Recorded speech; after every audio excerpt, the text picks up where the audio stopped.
వి gold trusted gold buyers మీరు తాకట్టు పెట్టిన బంగారాన్ని విడిపించి ఈ రోజు ఉన్న మార్కెట్ ధరకు కొనబడును.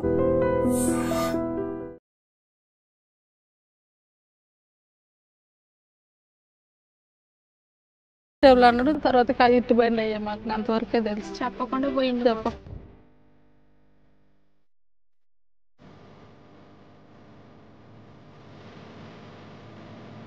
ఉన్నది ఇద్దరు ఆడపిల్లలే ఉన్నారు. ఆడొస్తే పులి అటు వస్తుంది ఇటు వస్తుంది అని ఉంటుంది ధైర్యం.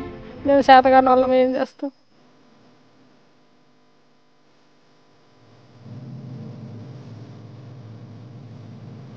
ఇప్పుడు మరి కుటుంబ పోషణ ఎలాగమ్మా నీ మీద ఆధారపడుతూ? వాడు చచ్చిపోయే ముందు కూడా నా తర్వాత నువ్వే కాక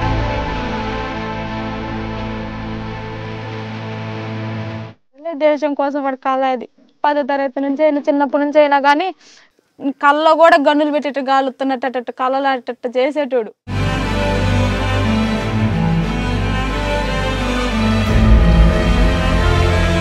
welcome to I dream. Maoist మందు పాత్ర పేల్చిన ఘటనలో చనిపోయిన పవన్ కళ్యాణ్ గ్రేహౌండ్ కానిస్టేబుల్ ఇంటి దగ్గర ఉన్నాం. ప్రస్తుతం వాళ్ళ అమ్మగారు ఆదిలక్ష్మి గారు మనతో ఉన్నారు. ఆమెను అడిగి పూర్తి వివరాలు తీసుకుంటాం. నమస్తే అమ్మ. మీకు జరిగిన కష్టం నష్టం ఎవరు పూడ్చలేరు, చెప్పమ్మ. చిన్నప్పటి నుంచి పోలీస్ అవ్వాలనుకున్నాడు, ఎందుకు గ్రేహౌండ్స్లోకి వెళ్ళాడు, ఆ విషయం ఎప్పుడు తెలిసింది? పోలీస్ కావాలని ఉన్నదేమో కరెక్టే కానీ తర్వాత మాకు అటు కానిస్టేబుల్ అన్నాడు. తర్వాత ఇటు బండి అయ్యా మాకు అంతవరకే తెలుసు. చెప్పకుండా పోయింది. చెప్పకుండా ఫలాందని మాకు తెలియదు. జాబు కానిస్టేబుల్ అన్నాడు. నల్లగొండ వేస్తున్నాడు అన్నాడు. నల్లగొండ మార్చుకున్నాడు రేపు పోయేది. మరి ఎందుకు బాగాలేదు అని నేను లేపరండి నవ్విండు. వాళ్ళని ఎక్కబోతున్నా, మీకు దగ్గర ఉంటా అన్నాడు, మీకు తోడు ఉంటా అన్నాడు. ఇట్లయితే వారానికి వస్తా, అడిగైతే నేను రాలేను అన్నాడు. ఇంకంతవరకే మాకు తెలుసు. అది ఎప్పుడు తెలిసిందమ్మా ఈ సంఘటన? వాడు పోయే రోజే మాకు తెలుసు. అంటే ఫలానా జాబ్ అని కాదు కానీ దగ్గరుంటా వస్తా నేను మార్పించుకున్నా అన్నాడు.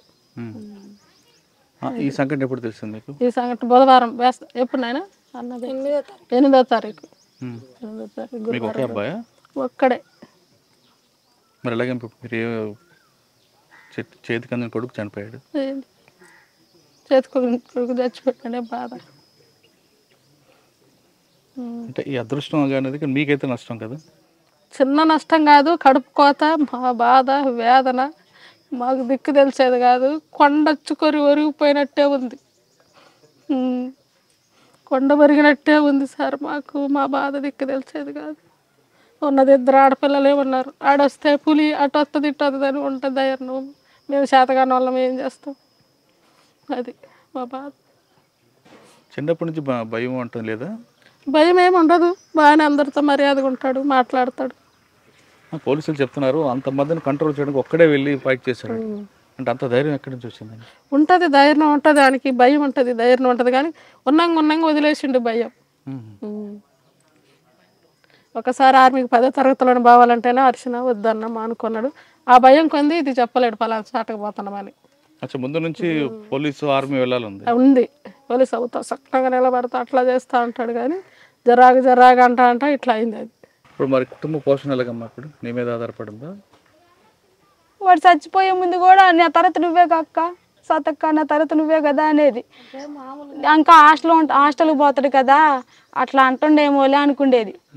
ఇప్పుడు వాళ్ళ ముగ్గురు బాధ్యత నా నెత్తిని పోతాడు పెట్టిపోయింటే నేను అనుకోలే, అట్టు పోతాడు అనుకోలే. నేను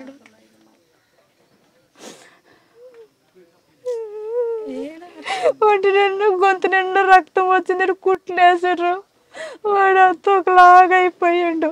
అదే బాధగా నేను గుర్తొస్తుంది. కానీ బలంగా ఉండాలా అక్క, నువ్వు బలంగా ఉండాలా అని చెప్పేది ఫస్ట్ నుంచి కూడా. అందుకే గుండె ధైర్యం చేసుకుంటున్నా. సరేలే దేశం కోసం వాడు కాలేదు.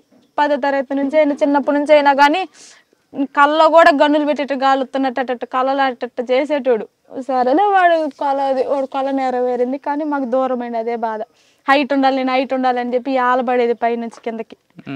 హైట్ పెరిగిన ఎంత హైట్ ఉన్నామే ఎట్టున్నామే అనేది. కళ్ళు కూడా నాకు ఇన్ని గన్నులు ఇస్తే చాలు, ఇట్ట గాలుస్తా అని ఇట్లా చెప్పేది. నాకు ఒక గన్ను ఇస్తే చాలుమే అనేది. వాడు కళది ఇంకా పోయిండు. వాడు కోరిక అట్ట నెరవేరింది. చేసేది ఏం లేదు.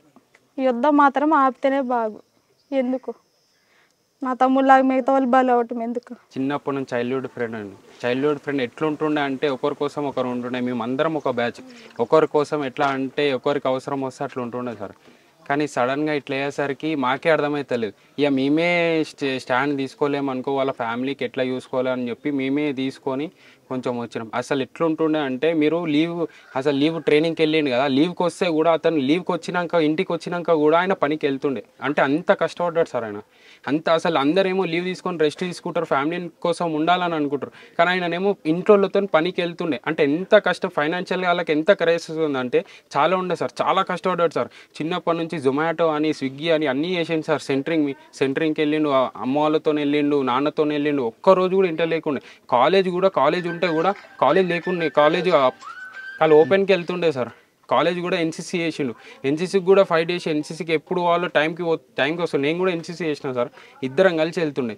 అసలు ఎట్లుండే ఆ బాండింగ్ అనేది అసలు ఇప్పుడు అర్థమవుతలేదు సార్. అది ఎట్లయినా కూడా అర్థమవుతలేదు. కానీ ఇక ఫ్యామిలీకి ఒక సపోర్ట్ అయితే కావాలి సార్, మీ నుంచి కూడా కావాలి. కానిస్టేబుల్ అన్నాడు, తర్వాత ఇటు పోయిన అయ్యా మాకు అంతవరకే తెలుసు. చెప్పకుండా పోయింది. చెప్ప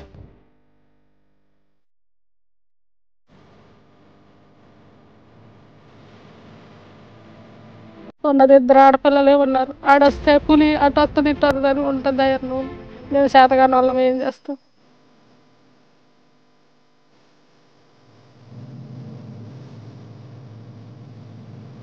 ఇప్పుడు మరి కుటుంబ పోషణ ఎలాగమ్మా నీ మీద ఆధారపడిందో? వాడు చచ్చిపోయే ముందు కూడా నా తర్వాత నువ్వే పాప